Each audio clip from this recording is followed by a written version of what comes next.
fitiavana, ny fahasoavana sy ny fiadanana avy amin'ilay Andriamanitra ray sy Jesosy Kristy tompontsika ary ny fampiraisana avy amin'ny fanahy masina. Amen.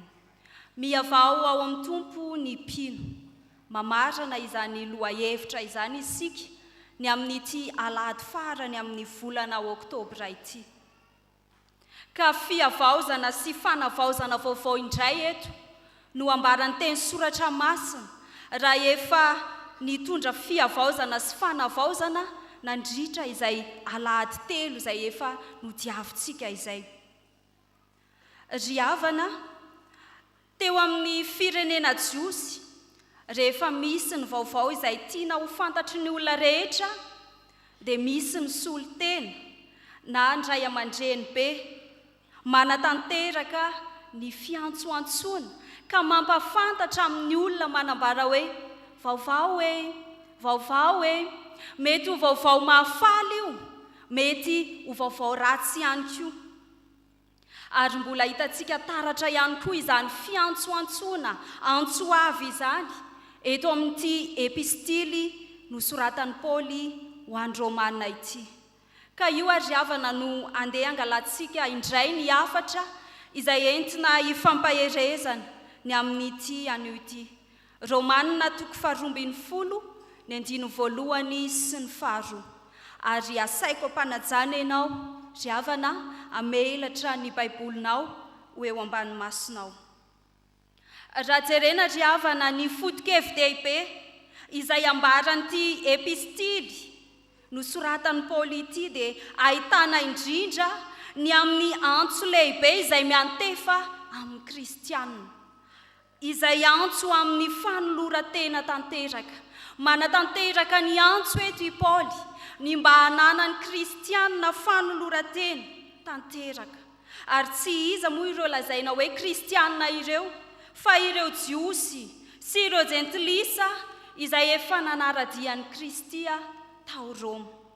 Ny antso izay tanterahan'i Paoly eto dia antso izay manam-pikasana hitondrana fanavaozana sy fiainam-baovao ho an'ny mpino. Araka izany ary havana dia andeha omentsika lohahevitra ity andinin-tsoratra masina ity. Dia ny hoe ny antson'Andriamanitra. Ny antson'Andriamanitra voalohany indrindra dia mitaky fanoloran-tena. Ny antson'Andriamanitra dia mitaky fanoloran-tena. Eo amin'ny 1 no ahitantsika izany, ary andeha iarahantsika mamaky izany 1 izany. Amin'ny anaran'i Jesosy manao hoe: koa amin'izany mangataka aminareo aho rahalahy noho ny famindrapon'Andriamanitra mba hatolotrareo ny tenanareo ho fanatitra velona, masina, sitrak'Andriamanitra dia fanimpom-panahy mety ataonareo izany. Ny antson'Andriamanitra ry havana dia mitaky fanoloran-tena. Eto dia ny antso no fitaovana indray izay entina hanavaozana ny mpanaradian'Andriamanitra. Raha efa naheno fanavaozana sy fantsiana isika maro samihafa, dia eto indray ny antso no fitaovana lehibe izay entina hanavaozana indray ny mpanaradian'Andriamanitra na ireo izay lazaina hoe kristianina na efa nandray an'i Kristy.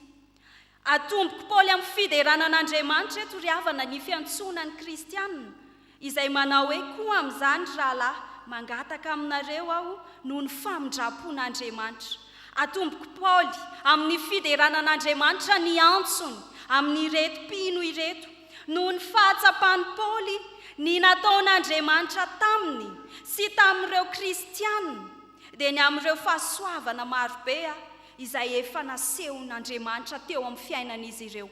Ka rariny indrindra hoy izy no sady tsara indrindra ihany koa raha omenan'Andriamanitra ny tenantsika, izay ilay ambarany eo hoe ny antson'Andriamanitra dia mitaky fanoloran-tena.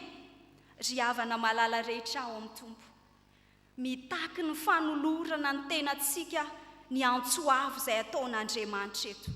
Mety ny vahoaka, mety ny mpino, mety ny kristianina tao Roma no nanatanterahan'i Paoly ny antsoavo, fa miantoraka sy miantefa amintsika kristianina ankehitriny ihany koa izany antso izany. ary ny tiana ao ambarany amin'io fanoloran-tena io ry havana dia tsy inona fa ny fanavaozana ny fanatitra no tiany Paolo hovaina eto, ary izay ilay fanavaozana vaovao sy fanatsarana vaovao. Teo amin'ny tontolo jiosy mantsy ry havana dia efa nahazatra loatra azy ireo, ary zary tao fombafomba sisa ny fanaterana ny fanatitra dorana toy ny ondry ny voromailala.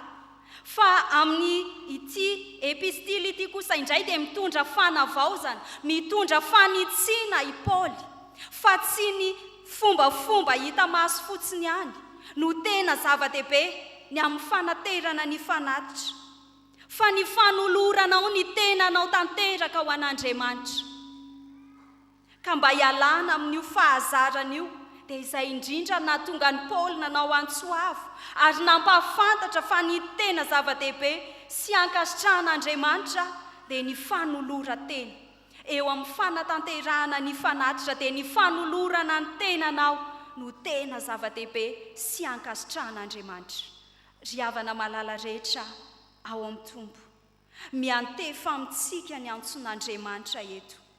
Efa tsy atao any amin'ny ainao manjery intsony ny antsoavo, fa efa tonga aty ampiangonana mihitsy ny antsoavo, ny mba hanolorantsika tena ho an'Andriamanitra.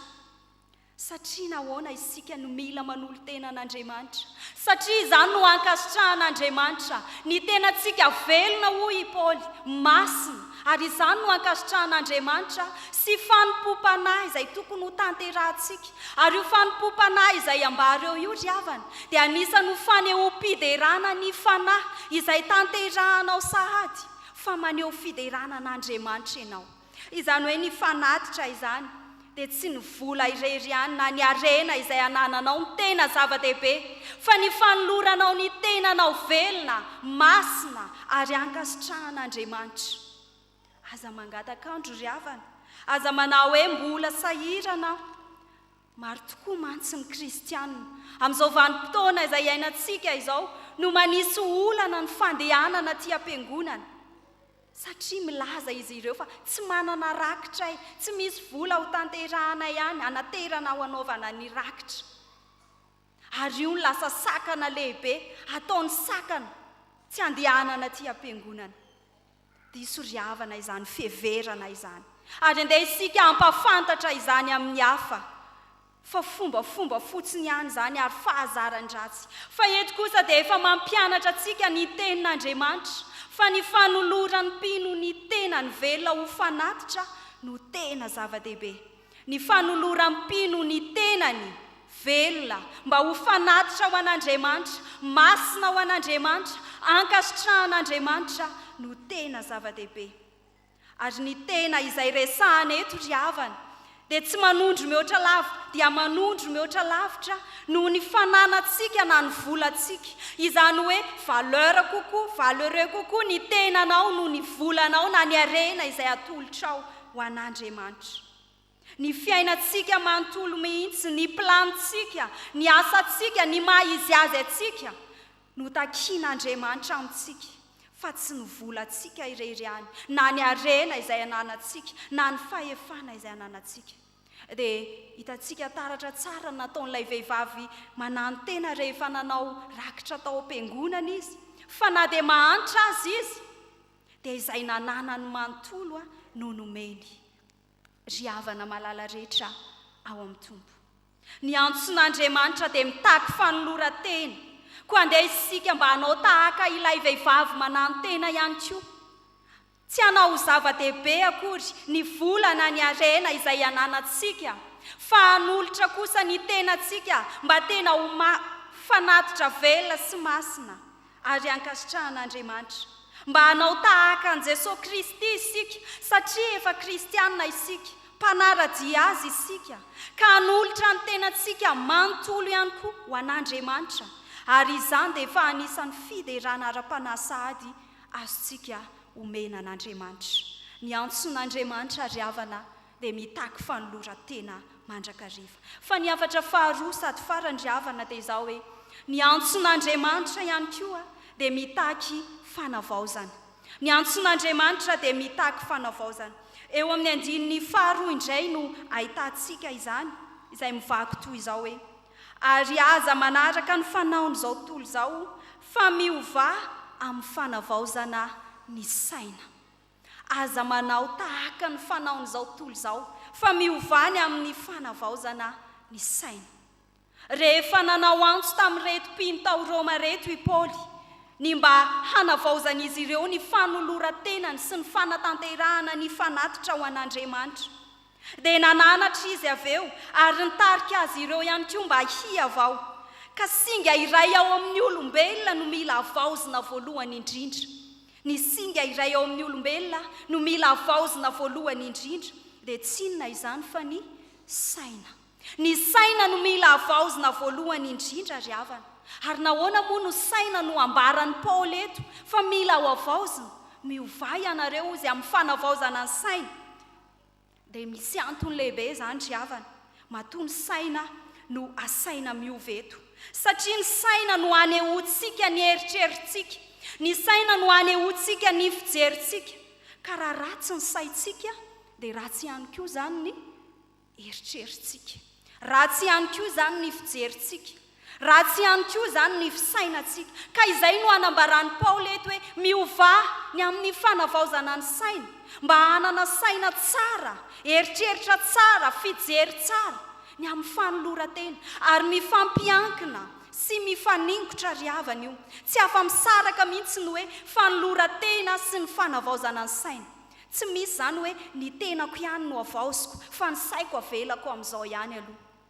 Fa mila miaraka ireo. Rehefa manolo tena ianao an'Andriamanitra dia manavao ny sainao ihany koa ianao ao anatin'izany. Ary misy aza ny mpandinika sasany milaza fa ny fanavaozana ny saina dia efa anisan'ny fanatitra sahady ho an'Andriamanitra. Satria ianao manadio ny sainao sy manavao ny sainao mba hanao fijery tsara, hanao asa tsara amin'ny fanompoana an'Andriamanitra. Tantara kely iray ry havana no andeha isotomantsika lesona avy amin'izany fanavaozana ny saina izany. Dia tany amin'ny tanàna iray izay any ambanivohitra be dia lava-drano no fampiasan'izy ireo. Dia indray andro rehefa nandeha nakarany tao amin'ny lava-drano avokoa ny olona rehetra dia tsisy nahazo rano avokoa ny olona fa ny soa izay alatsaka any anaty lava-drano aza dia malatsaka tsy hay hoe aiza.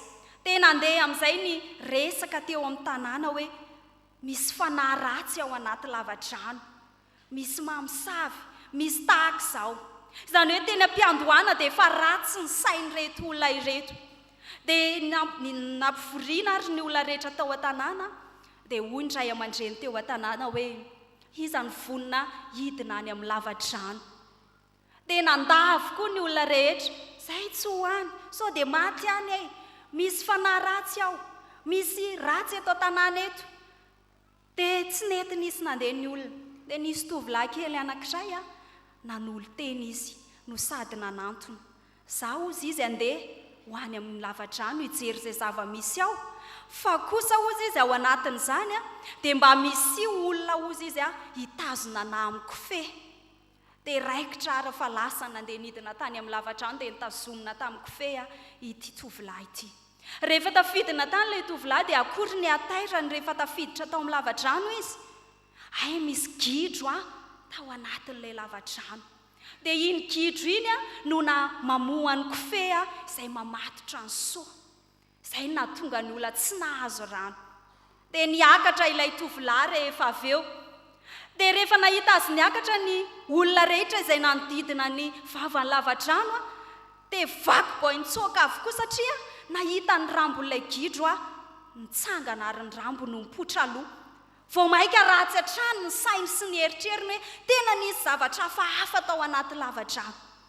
Fa ilay olona izay nitazona azy tamin'ny kofehy kosa ry havana dia tsy mitsoaka izy satria efa nadio ny sainy sy ny eritreriny. Ka na inona zavatra miseho dia vonona mandrakariva izy hiatrika izay zava-misy. Aleo ajanontsika eo ry havana ny tantara.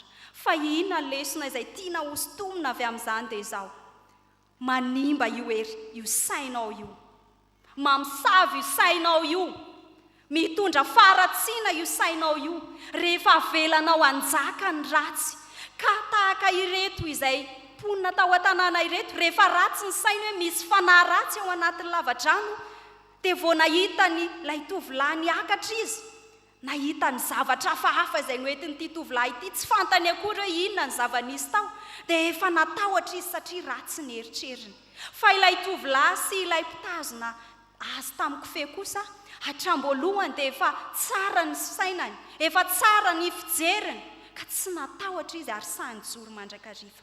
Ry havana malala rehetra ao amin'ny tompo, handeha ihany koa isika hanova fomba fijery, hanala ny fieritreretana ratsy, hanova ny fomba fisainantsika, satria raha marina ny eritrerintsika dia ekena sy azo antoka fa ho marina ihany koa isika eo anatrehan'Andriamanitra. Fa raha ratsy kosa ny saintsika sy ny eritrerintsika dia azo antoka ihany koa fa ho ratsy isika eo anatrehan'Andriamanitra. Ry havana, mitaonantsika eto ny soratra masina ny mba hiavaozantsika amin'ny saina ary tsy afa-misaraka amin'ny fanoloran-tena io fanavaozana ny saina io.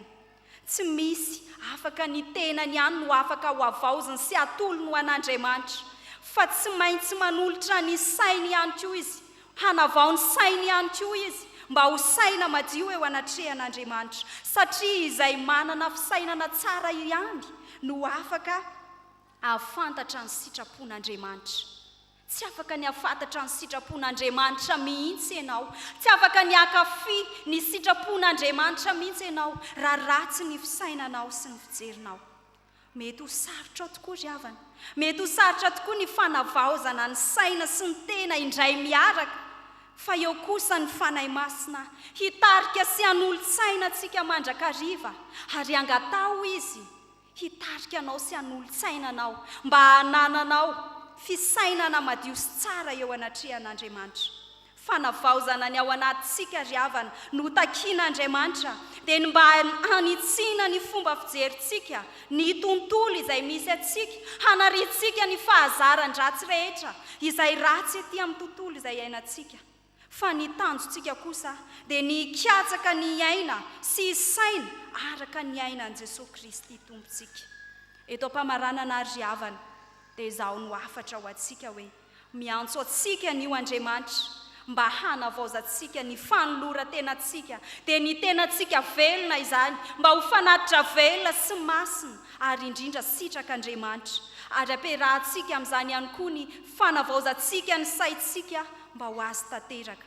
Ka rehefa miaina io fanavaozam-piainana io isika dia afaka hanao izay ankasitrahan'Andriamanitra ka hafantatra tokoa ny tena sitrapony. Fa tsy amin'ny fanompona eo imaso tahaka ny mpila sitraka aman'olona no tanterahantsika, fa kosa tahaka ny mpanompon'i Kristy manao izay sitrapon'Andriamanitra amin'ny fosiny tena ary ny saina. Efesianina 4:9-10. Dia ho an'Andriamanitra ireny ny voninahitra, fa ho amintsika kosa izany teny izany. Amen.